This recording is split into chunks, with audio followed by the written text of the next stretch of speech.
Hi, this is Oli Welsh from Eurogamer. Let's play Killzone Shadow Fall on PlayStation 4.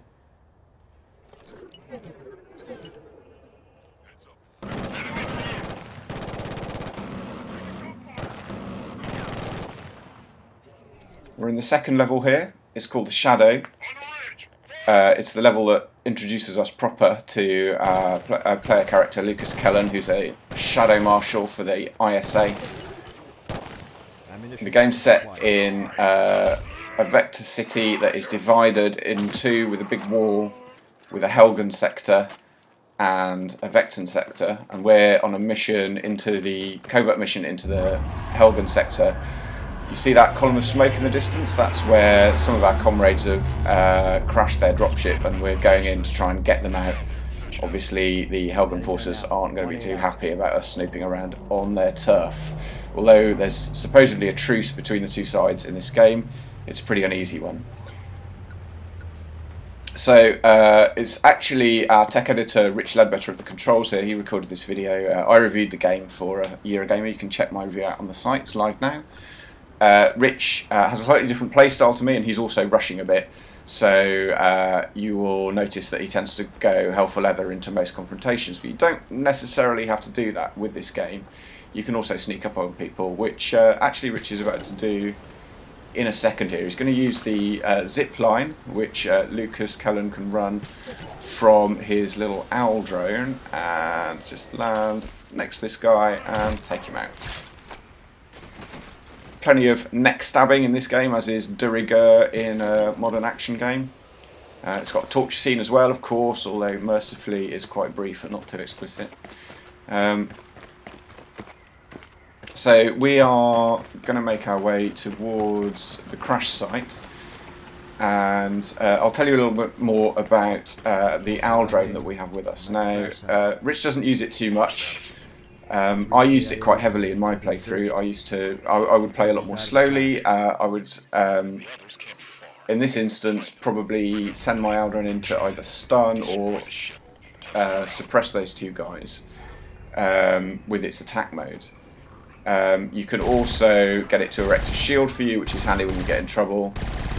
And there's the zip lines, which you've already seen. It has a couple of extra features. You can get it to hack computers, which we'll see in a second, and heal you with adrenaline, which we will also see in a second.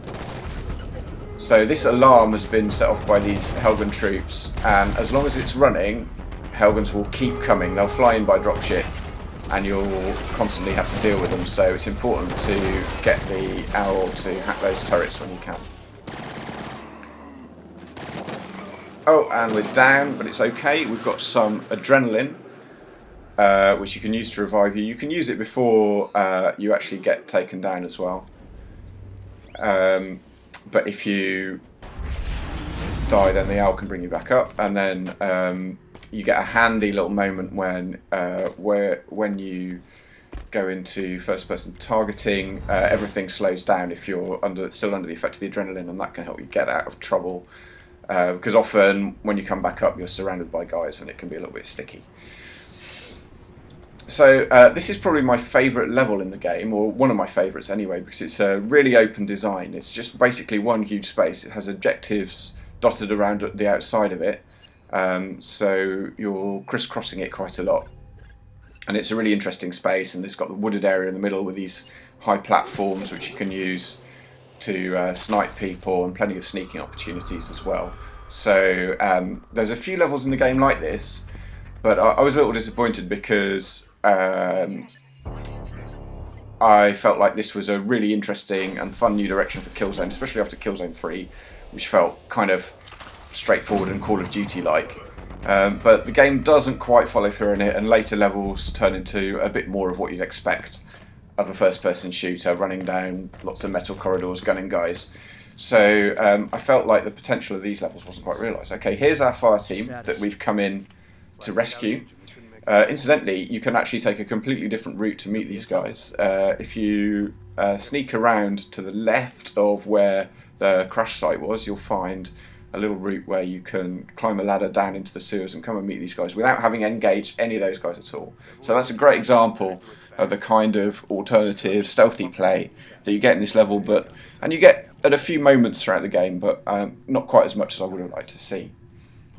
Fortunately, like, the shooting is actually pretty good fun, and it's a really solid first-person shooter, however you want to play it. Copy 1A, just make sure this works. Roger, sir. Pulsar out. I'm gonna set the charges. Hold your position and stay on comms. I'll come back for you. Yes, sir. Alright, we've collected the intel for those guys, and we're going to try and extract them. But first, we need to take down all of the Helgun air defences, otherwise our dropship doesn't stand a chance of getting in. So our next job is going to be to take down some anti-air guns with C4. The gun that Rich is using here is your standard Shadow Marshal weapon. You basically always have it equipped, and then you can pick up something else to fill your second slot. It's pretty handy. It's a submachine gun, I guess, but accurate and long range. And it also has a secondary fire mode which scopes in, and you charge up a sort of energy shot which can take people down with a one-hit kill.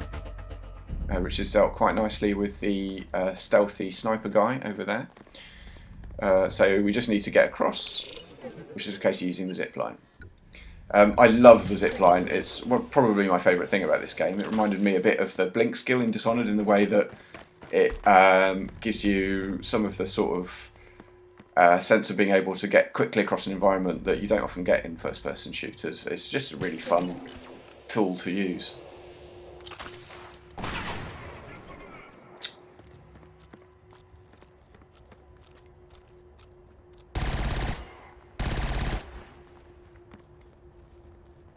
The Killzone Shadow Fall campaign mode runs at 30 frames a second, which you can probably tell from this video. While multiplayer runs at 60. I'm a little bit... Obviously, I love 60 frames per second gaming. Everyone does. But I talked to the tech director of Guerrilla when I went to visit the studio shortly before the game came out. And he said that they felt it was really important to hit 60 for multiplayer so it had that smooth response. But for the campaign it wasn't that important, and they wanted to make it look as immersive and pretty as possible, and for 30, and they felt that 30 frames a second still made it eminently playable. I've got to agree, and the campaign is great fun, and as you can see it's absolutely stunning looking. It's a much better looking game than I think than any of the multi-format launch titles for PS4. You can really tell the difference that a talented studio has been dedicated to getting the best that it can out of this new hardware. So yeah, if you really want to show off your console, if you're picking up a PS4, this is certainly the game to get.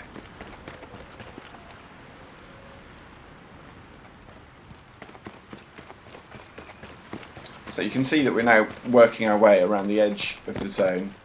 We're going to climb up here to the side to get up to the installation where the anti-aircraft guns are. Multiplayer, incidentally, is great fun. I've only had a chance to test it out in Guerrilla's offices. Obviously it's not online yet, but I think it's going to work out fine. It's got classic Warzone, which all Killzone fans will know, with its cycling objectives, which is terrific. And then there's a custom Warzones feature, which basically unlocks all of the tools in the box that the multiplayer designers have for you to create your own game modes, which should have some really cool results.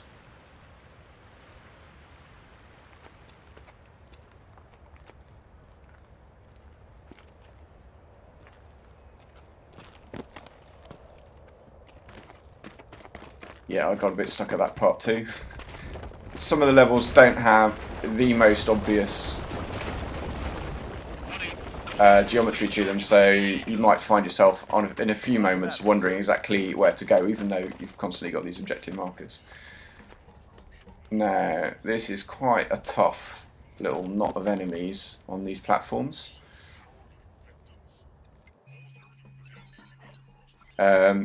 Rich is going to basically jump in all guns blazing. What I did was I sneaked round to the left down there. I ziplined down, stealthily took a couple of the guys out, and then worked my way in from the bottom of the base. It's going to be pretty hard either way. This is a reasonably tough game, which is probably how Killzone fans want it. They're not known for pussying around in these games. The AI is good shots, and although you do have recharging health, it recharges quite slowly, so once you're in trouble, you stay in trouble. Also, the more open design of some of the levels means it's a little more unpredictable and you can get flanked more easily, and it's a bit less like a shooting gallery. Although, as I say, that aspect of the game dies down a little bit in its later parts.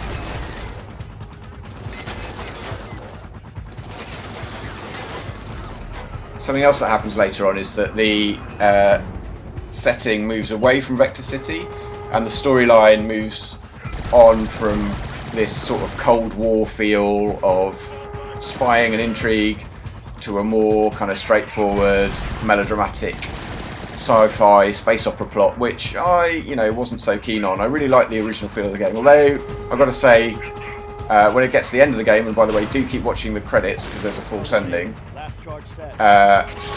it does get a little bit more interesting again, and I'm very keen to see what they could do next. Copy that, Pulsar. Heading there now. 1-8 out. Alright, Rich has fairly brutally and efficiently taken those guys out.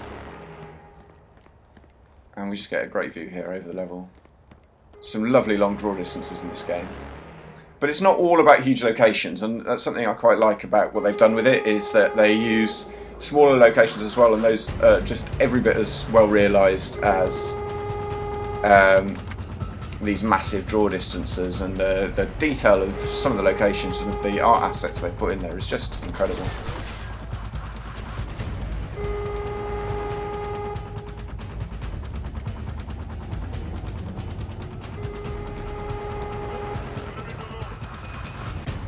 Alright, our next objective is over there, that tower that you can see with the red lights at the top, just the distance. Rich hasn't disabled the alarm, he's just going to run for it. So let's have one last bit of zipline action in a minute. Take these guys out.